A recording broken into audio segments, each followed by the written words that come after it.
Hello, good morning, Flint Rock. We are back. We are back in the garden for another work day and another monthly update about what's going on in your garden and around your orchard. So today, looks like we're gonna be taking out some underperforming plants like eggplants and some of these winter squashes that just aren't doing it. They are not loving life. So we're gonna be taking out some things. We brought some organic sprays. We're gonna be addressing some pest and disease issues a little bit. And we're gonna be putting in some new winter brassicas. That's gonna be some collards and kale, some of that cut and come again magic that we were talking about last time. So let's get into work. Here we go.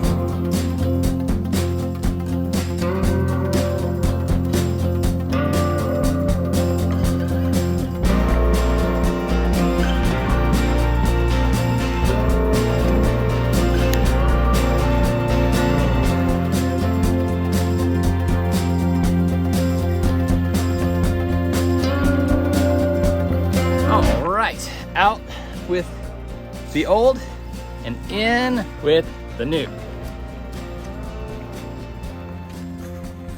All right then, let's take a quick tour around the garden and see what's new.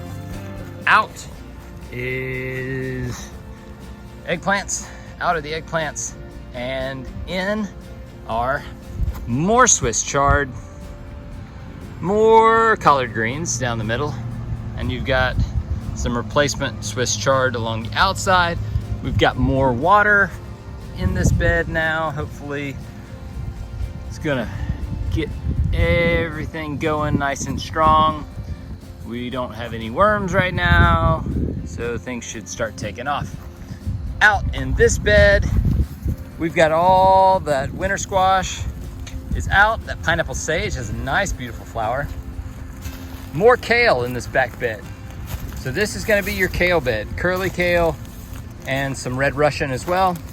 We still have this fantastic cranberry hibiscus, one on this side, one on the other. Thyme's doing great here in the bed, and we have a little bit of stevia still rocking. We had to take out the spilanthes, flower is gone, replace this with some bouquet dill. So that should get real big and strong. Right in the middle of this lavender. Pop over here, we still have this Cuban oregano that's hanging on.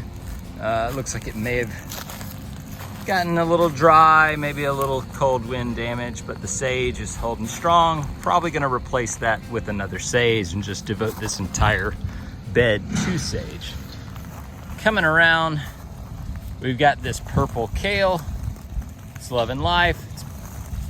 Fix some water on it, so we should be receiving more water in these beds hopefully very soon. And pineapple sage, this basil, go ahead and harvest it as much as you want.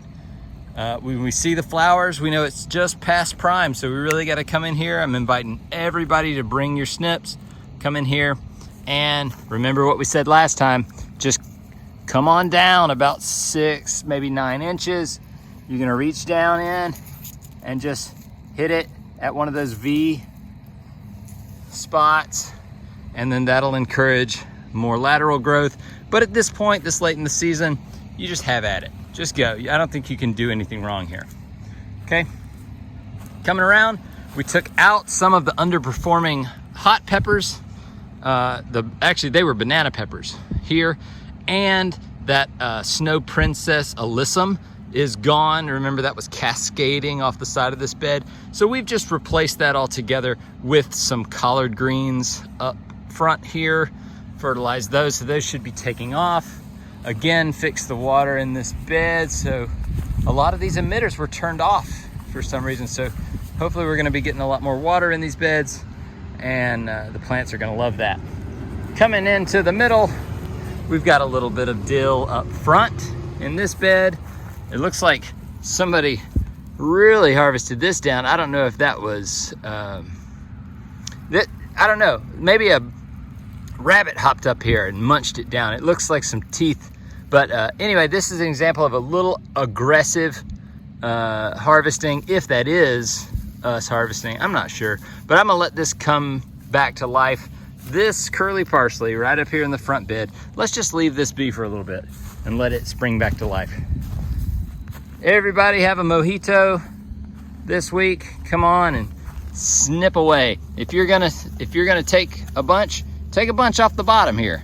Let's just go ahead and harvest off what's popping out of the bottom of these beds first. And this is one of those use or lose it situations where we really like to keep harvesting on herbs like mint, because that tells the plant to stay in a vegetative state, to keep pumping out fresh new leaves, and that's what we want.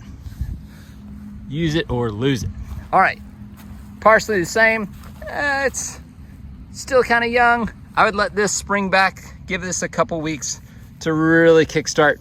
But this kind of flat Italian leaf parsley, it's gonna be great through the winter months, and we should be able to enjoy this all through the winter. It'll get nice and lush. So coming into the middle of the beds, this is fun. Out in the front here, we've added 6 of these broccoli robs. So you guys tell me what you think about this, and I'd love to hear your feedback. So above it, of course, we gave a big haircut to these cherry tomatoes. They're actually starting to produce cherry tomatoes, which is exciting. We pruned them and we tried to squish as many of these little army worms, cutworms, as possible, and took off some of the diseased leaves. That's a result of the pests, so they're kind of a vector for all kinds of stuff. But anyway, we're tending to those. We got some underperforming peppers back here that we're gonna leave in place. We added some chamomile. So this is a new one, and this is really fun, something we've enjoyed in our own garden at home. But you know, these will get kind of bushy but low and kind of cover up that space. And then of course you could just pop off the flowers and make a nice tea with those, a nice chamomile tea. So that's a fun one. Spinning around, we've added a couple more chamomiles back here. We took out the big the squash, the winter squash that was out here. It was just covered in pests, and I don't think it was going to do anything. But the that hibiscus is doing great. The roselle hibiscus, have at that. Take as much as you want. These basils on the side as well. And of course, kudos to anyone who's tried the Malabar spinach. I think it's a pretty fun one, especially down at the bottom. Like, check those out. Those are big leaves. And you know, it's not for everybody. I'm not gonna lie. I made the mistake one time of putting this in a smoothie. It's not for smoothies. Plenty of recipes online. Malabar spinach, M-A-L-A-B-A-R, and it's a hot weather spinach, so it's not going to last through the winter, but it's good to vine up on this trellis for now.